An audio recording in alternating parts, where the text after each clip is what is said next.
now, for our next sacred cow, one of our favorite ones, live below your means. How many of you here do not like living below your means? No. That's no fun. It kills people's spirits. Now, why would you want to live below your means? But many people have to, unfortunately, because the Fed is printing so much money that taxes and inflation go up, which means people are forced to live below their means. So anybody make comments on living below your means? Well, if you're on a paycheck, you have that one income coming in, and if you're just one person, you've only got 24 hours in a day to work. So there is a limit to how much you can work to get those paychecks coming in. So in that situation, you are forced to live below your means. Well, and the key here is to raise your means.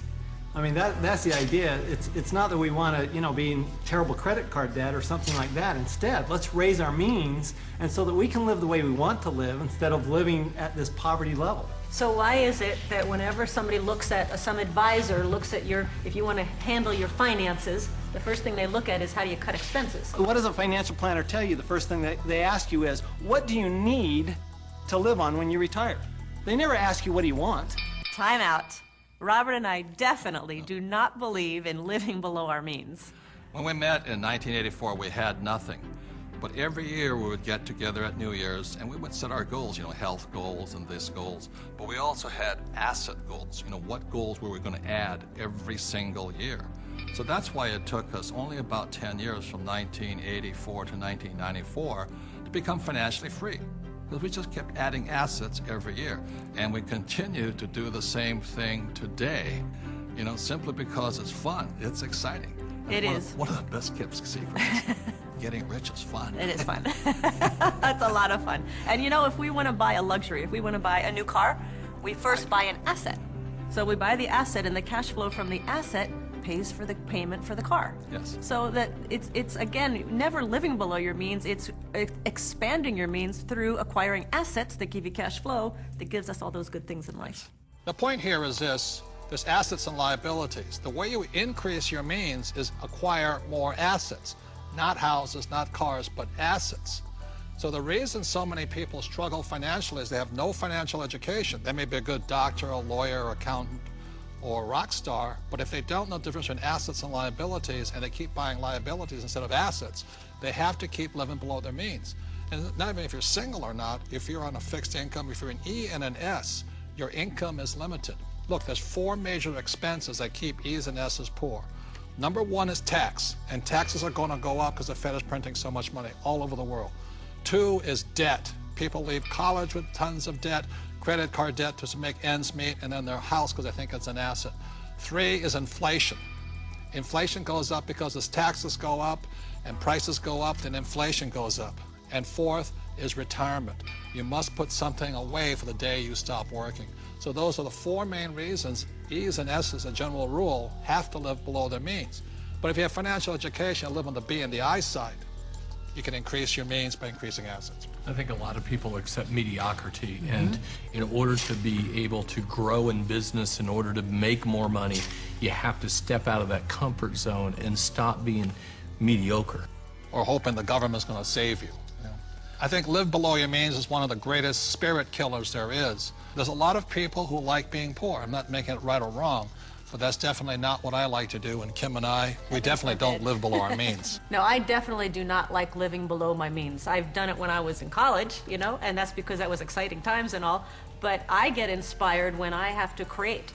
When I get put into a position where I need to create something new, not contract. I want to be bigger than I am, not less than I am. And I think people are being taught to be less than they are instead of inspiring people to be more than you are. Well, and that's the issue with the idea of a budget, right? A budget is all about cutting. It's all about slicing. It's all about being less than you are. Whereas if instead you were looking at something like a strategy, or you're looking at projections into the future, what can I do as opposed to what can't I do? To me, that's the big distinction. Well, and a lot of it comes from fear too. You know, I think people are afraid of their futures. They're not sure where the futures are gonna lead them. So they think, well, I'll live below my means. I'll save. I won't allow myself to have this small luxury, that small luxury. And then, of course, you know, they fall off the wagon. Well, the worst thing is... And then they feel bad about it. Yeah, so the worst thing is guilt. they cut back on their expenses and they save money, right, Mike? That's the worst thing they could do. Right. depreciating money. It all goes back to the questions you ask. I mean, when you say, I can't afford it, I don't have the money for that, you know, a better question would be, how can I afford it? How can I get the money for that? Expands your mind. And you know, in my community where I grew up, living below your means was pretty much a step up. Being honest. We didn't have any means, and we didn't live, and we didn't know how to live. It was basically survival. And some of the ways we created those means were, of course, by legal definition, illegal. But you know, that was the way we survived, and that was the way we got by. So now, living below your means is something is completely opposite to abundant living, which is what I believe, in my faith, is abundant living. The opposite of that, to me, is not the way that God intended for us to live. So that's why I think it's absolutely criminal our school system does not teach us much about money.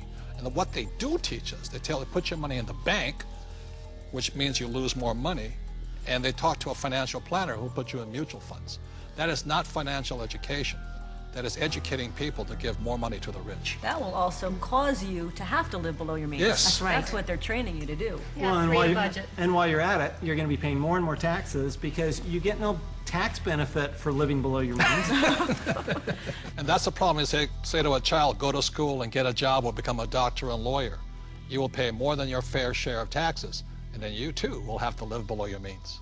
If you're playing defense instead of offense, you're just hiding and trying to play it safe and saving money, and you never manifest. You cannot be who you're supposed to be.